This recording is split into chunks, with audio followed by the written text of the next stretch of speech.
지난해 12월 북한 평안북도 신의주에선 김정은 총비서가 참석한 가운데 수해복구 주택 준공식이 열렸습니다. 지난해 중반 압록강 수해로 폐허가 된 지역을 복구한 겁니다. 훌륭한 사회주의 리상촌으로 전변되었다고. 정말 천지 개벽이 일어났다고. 과연 실상은 어떨까? 지난 9월 중국 쪽에서 신의주를 촬영한 모습입니다. 멀리서 보기엔 그럴싸해 보이는 주택들. 125배 줌 카메라로 확대해봤습니다. 강가에선 군인들이 아직도 제방공사에 한창입니다. 작업하는 군인들 뒤편으로 곳곳에 칠이 벗겨진 집들이 보입니다. 이미 창틀이 부서진 것처럼 보이는 집도 있습니다. 아파트 낮은 층에 상점 간판이 눈에 띄는데 영업은 하지 않는 모습이고 정보기술 보급실과 도서관 간판이 보이지만 역시 비어있는 듯합니다. 한 아파트의 고층 베란다. 어린아이가 쭈그려 앉아 있습니다. 조금 있다 일어나더니 바지를 축 펴 올립니다. 베란다에 용변을 본 겁니다. 북한에선 전력 부족으로 아파트 고층에선 물이 나오지 않는 경우가 많은데 이곳 화장실도 제대로 가동이 안 되고 있는 걸로 보입니다. 건설에 동원된 군인들의 식사 시간. 깔판도 없이 흙바닥에서 노란 옥수수 밥을 먹습니다.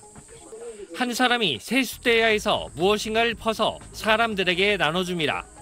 하얀색 통에서 무언가를 한 숟가락씩 나눠주는 사람도 있습니다. 영상을 촬영한 일본 아시아프레스 측은 물에 된장을 타서 국 대용으로 먹는 걸로 보인다고 말합니다. 세숫대야에 담긴 건 물에 된장을 풀어 만든 장국입니다. 숙소에서 공사 현장까지 거리가 있기 때문에 국을 끓여서 날라오는 게 쉽지 않아 보이는데요. 음료수에 된장을 풀어서 국을 대체하는 것으로 보입니다. 평안북도 의주군의 공사 현장. 군인들이 모여 제방을 쌓는 중인데 시멘트 블록을 등짐으로 나르는 사람이 보입니다. 주변에서 포착된 포크레인.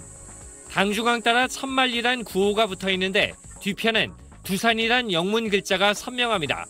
한국 기업 두산의 중장비가 중국을 통해 밀수입된 걸로 보입니다. SBS 안정식입니다. 지난 9월 중국 측 북중 국경 지역에서 촬영한 북한 양강도 해산시 모습입니다. 빨간색 대형 컨테이너 차량 여러 대가 공터에 주차돼 있습니다. 중국어가 쓰여 있는 중국 차량인데 번호판은 모두 제거됐습니다. 밀수된 차량입니다. 공터에 주차된 승용차들, 일본산 도요타 자동차의 로고가 선명합니다. 역시 번호판은 제거됐거나 일부만 남은 밀수 차량입니다. 중국산 상하이 자동차의 로고가 부착된 밀수 차량도 있습니다. 이런 밀수 차량은 해산시 곳곳에서 관찰되는데 승용차, 승합차, 트럭 등 각종 차량으로 곳곳이 주차장으로 변했습니다.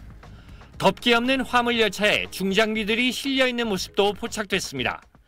해산 시내에선 대형 트럭들이 줄지어 이동하는 모습도 관찰됐는데 밀수 차량을 북한의 다른 지역으로 이동시키는 걸로 보입니다.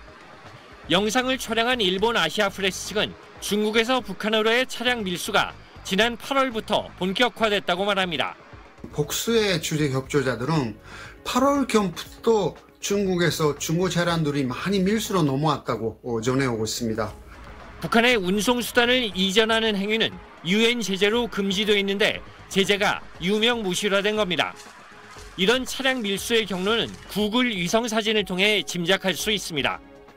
압록강 연안 중국 도로에서 압록강 쪽으로 차가 다닐 수 있는 흙길이 나 있습니다. 압록강으로 향해 있는 흙길은 북한과 중국 모두에서 관찰되는데 강 위에서 포크레인이 작업하고 있는 모습도 보입니다. 전반적으로 수심이 깊지 않은 압록강에 중장비를 동원해 밀수 차량 이동 통로를 만든 걸로 보입니다.